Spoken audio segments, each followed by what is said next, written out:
In a charming village filled with cobblestone streets and cozy thatched cottages, two beloved figures stood out, the vicar and the squire. Every autumn, they hosted a cherished tradition that brought warmth and laughter to the village folk. The event was held in the vicar's warm, inviting home, with a grand hearth as the focal point.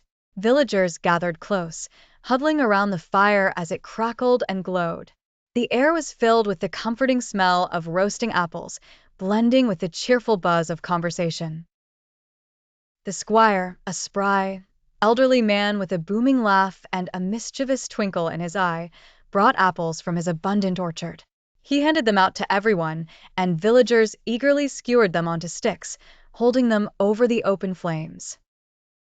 As the apples began to sizzle and soften in the heat, the squire started telling one of his famous stories. His tales were always grand adventures, with brave heroes, cunning villains, and a touch of magic that captured everyone's imagination. The children in particular were spellbound, their eyes wide as they listened. Their parents looked on, enchanted by the story and warmed by the sight of their children so engaged. Laughter and gasps filled the room as the story unfolded. When the squire finished his story about a knight and a dragon, the vicar praised him with a grin, declaring that both the apples and the story had been equally delightful. There were still plenty of apples left, and he was certain the squire had more tales hidden away. The squire chuckled and shook his head, insisting that he'd told all the stories he knew. But not wanting the fun to end, he suggested roasting more apples. Everyone cheered, and the apples were soon back over the fire. One of the villagers then suggested a game. The first apple to burn would decide the next storyteller.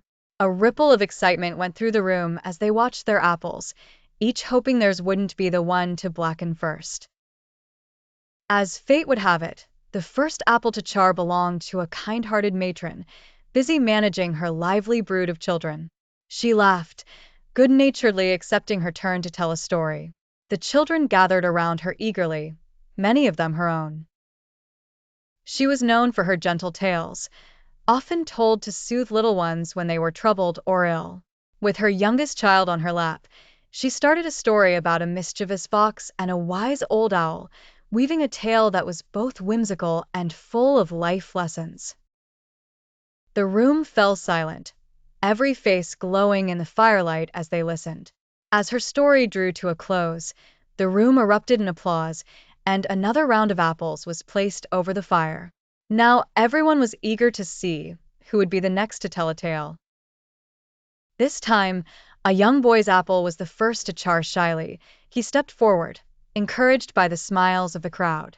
His story was simple, about a brave mouse defending its family from a fierce cat, but it was met with warm smiles and cheers. The stories continued, one after another, with the roasted apples acting as a fun way to choose the next storyteller. Each tale brought laughter, suspense, or wonder, uniting the villagers in shared joy. As the evening grew late, the fire began to die down, but the room was still filled with warmth from the shared memories. The villagers, now drowsy and content, savored the last bites of their apples, knowing they'd made beautiful memories together. Finally, the vicar and the squire bid everyone good night, inviting them back next autumn for another apple roasting evening. The villagers left, hearts full and spirits lifted, already looking forward to the next night filled with apples, stories, and laughter.